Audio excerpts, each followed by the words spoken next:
आजाद world India आप देख रहे हैं। 200 टन मदद के सामानों से भरा एक जहाज साइप्रस से गाजा के नए बंदरगाह के पास पहुंचा है। ये उस जहाज की तस्वीरें हैं। ये बंदरगाह पहले नहीं था। अमेरिका के बयान के बाद इजरायली फौज इसे बना रही है। 7 अक्टूबर के बाद ये पहली बार है कि इजराइल गाजा में कुछ तामीर कर रहा है, वरना अब तक तो बस वो गिराता और तबाह करता आ रहा था। उसकी तबाही भी शक के दायरे में थी। उसकी तरफ से की जा रही तामीर भी सवालों के घेरे में है। कहने को तो इस जहाज में मदद आई है, लेकिन अकेले नहीं आई, कई सवालों को भी साथ लाई है। सबसे अहम सवाल यह है कि अगर वो जहाज गाजा के असली और पुराने बंदरगाह पर उतरने की हालत में था, उसके काबिल था, तो ये दूसरा बंदरगाह क्यों बनाया जा रहा है? ये नया बंदरगाह रहस्यों, अन्याय, घेराबंदी, कब्जा और कब्जे के जो सिलसिले हैं, उसमें क्या कुछ छिपा रहा है? क्या ये एक इजरायली आइडिया है जिसे अमेरिका इंप्लीमेंट कर रहा है? जरा सोचिए। गाजा पट्टी में सबसे खतरनाक सड़क, जिसे इजरायली सेना ने नॉर्थ और साउथ गाजा को अलग अलग करने के लिए बनाया था, पार्टीशन करने के लिए बनाया था, उसके करीब एक जगह पर इस बंदरगाह को बनाया जाना, क्या इस तरफ इशारा नहीं है कि गाजा को दो हिस्सों में बांटा ही जाना है और आगे इजरायली फौज इस बंदरगाह के रास्ते आकर कभी भी फलस्तीनियों पर कंट्रोल कर पाने की कोशिश करेगी? इसका पूरा प्लान तैयार हो गया, इसीलिए ये बंदरगाह तैयार हो रहा है अमेरिका की मदद से। इस बारे में गाजा के एक पत्रकार ने फिक्र जाहिर करते हुए लिखा है कि साइप्रस से मदद लाने वाला जहाज गाजा पट्टी में नए बंदरगाह पर रुका है। गाजा शहर के तट पर, यानी कि उसकी कोस्ट पर एक बहुत बड़े बंदरगाह की मौजूदगी के बावजूद इसका बनना फिलिस्तीनी नागरिकों को घेरने और भूखा रखने में इजराइल के मंसूबों की एक बानगी है। गाजा पर जंग की शुरुआत के बाद से इजराइल के प्रस्तावित प्लान को अब अमेरिका मानवतावाद की आड़ में लागू करने जा रहा है। ये पत्रकार गाजा के लिखते हैं, क्योंकि हम सबसे ज्यादा तो वही महसूस कर रहे हैं कि वहां क्या हो रहा है, डेवलपमेंट क्या है। गाजा का ये पत्रकार आगे लिखता है कि भूख से तड़प रहे फलस्तीनियों के दर्द और जरूरतों का फायदा उठाया जा रहा है। अमेरिका की मदद से इजराइल अपने नापाक मंसूबों को अंजाम देने के लिए ये नया पोर्ट बना रहा है। ये राफा में लैंड क्रॉसिंग को बदल देगा। गाजा से गाजा में किसी की एंट्री और एग्जिट करने वाले लोगों की आवाजाही को कंट्रोल करने में मदद करेगा। एड डिस्ट्रीब्यूशन के लिए कैरम शलोम क्रॉसिंग के ऑप्शन की शक्ल में यह काम करेगा। ये नया पोर्ट राफा पर हमले का रास्ता आसान कर देगा। और ये समझिए कि ये कई कई पोशीदा मंसूबों की शुरुआत का आप प्रतीक इसे मान लीजिए। ये गाजा का पत्रकार लिख रहा है, वो हम आप सबसे कहीं आके महसूस करता है। और अब चलते चलते दो अहम बयान, एक तो हमास के लीडर का है, उसामा बिन हमदान का, और दूसरी ये खबर कि नेतन्याहू और उनके डिफेंस मिनिस्टर में छिड़ गई है।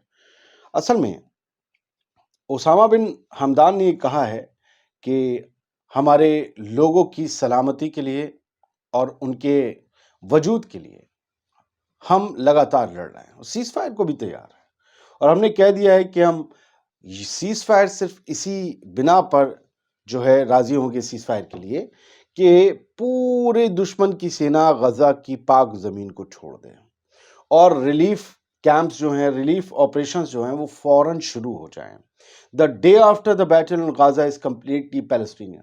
और जैसे ही जंग बंद होती है, उसके अगले दिन से ही आप ये समझ लीजिए कि जितने अख्तियार और हुकूक हैं, जितना एडमिनिस्ट्रेशन है, वो फलस्तीनियों के हाथों में होगा, किसी इजरायली या उनके बैठाए हुए किसी टट्टू या किसी पिट्ठू के हाथ में नहीं।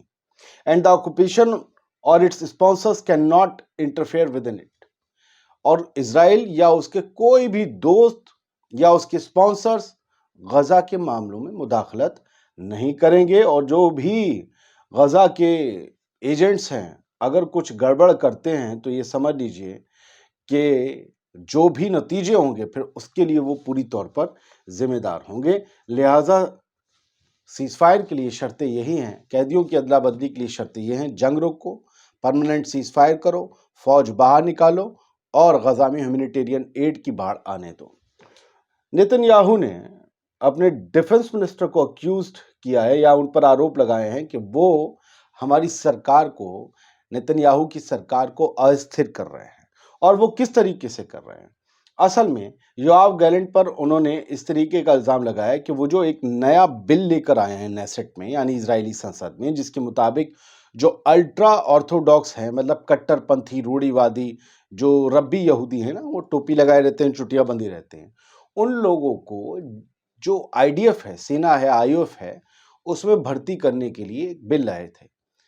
उस बिल के मुताबिक उन लोगों को भी आम इजरायलियों या ज़ायनियों की तरह या यहूदियों की तरह सेना में भर्ती होकर सर्विस देनी पड़ेगी, लेकिन उनके लिए हमेशा से एक छूट थी, 1948 से, जिसे वो भुनाना चाहते हैं और जिसे कहते हैं कि हम उस पर कायम रहेंगे, हम सेना में नहीं जाएंगे। इसी को लेकर इनमें जो है चीट-फाड़ मच गई है।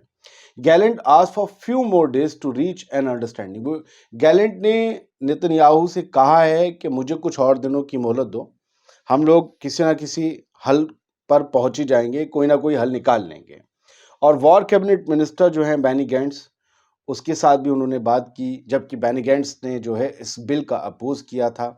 तो बड़ी अलग किस्म की और अलग लेवल के जो है एक कट्टम-जुज्जा मचा हुआ है, एक दूसरे के साथ जो है मसले चल रहे हैं इजराइल की हुकूमत में। अल्ट्रा ऑर्थोडॉक्स ज्यूज ये बिल आने से पहले ही सड़कों पर फैल गए, रातों में जुलूस निकालने लगे, उन्होंने प्रोटेस्ट किया, नेतन्याहू का घर भी खेलने की कोशिश की। उन्होंने यही कहा कि हम लोग पढ़ने लिखने वाले हैं, यहूदी मदरसों में पढ़े रहते हैं, तौरेत पढ़ते रहते हैं सुबह शाम, हमें कहा तुम बंदूक थमा रहे हो। लेकिन बाकी जो इजरायली थे, जो आए नहीं, बाहर से आए हैं, वो सब ये कहने लगे कि हम जब उस ज़मीन से ज़मीन पर आकर इस मुल्क को अपना मुल्क बनाकर, हम जब इस मुल्क के लिए लड़ने जा रहे हैं बंदूक थामकर और अपनी जानें दे रहे हैं, तो भैया ये क्यों फ्री में बैठ के रोटी खाएँगे? ये तो बस कमरों में अंदर बैठे-बैठे पढ़ते रहते हैं। बाहर निकलते हैं, थोड़ा घूमते-फिरते, फिर जाके पढ़ने लगते हैं और फिर इन्हें काफ़ी ज़्यादा राहतें भी मिलती हैं। तो ईना चोलबे, इसको लेकर एक फूट पड़ी हुई है। उम्मीद ये करता हूँ बड़े आसान लफ्ज़ों में जो मैं आपको समझाने और आप तक खबरें पहुँचाने की कोशिश करता हूँ, जो सबसे पहले उभरती हैं, वो आपकी समझ आती होंगी। ये समझ बनी रहे इसलिए मुझे बताते रहा करें कि आपकी समझ में आ रही है, और मेरी आपसे गुज़ारिश है खबरों को खुद भी पढ़ना शुरू करें, क्योंकि यूट्यूब पर ही बहुत से लोग ऐसे हैं जो आपके ना पढ़ने का फ़ायदा उठाकर झूठ भी बोल जाते हैं। हम तो खैर स्क्रीन पर फैक्ट्स, सबूत, ये सब कुछ दिखाते रहते हैं। आज़ाद बोल इंडिया आप ही का चैनल है, अब तक सब्सक्राइब ना किया हो तो कर लें। आदिल खान आज़ाद आपका दोस्त है और आपका दोस्त ही रहेगा, सच्ची खबरें आप तक पहुँचाता रहेगा। शुक्रिया।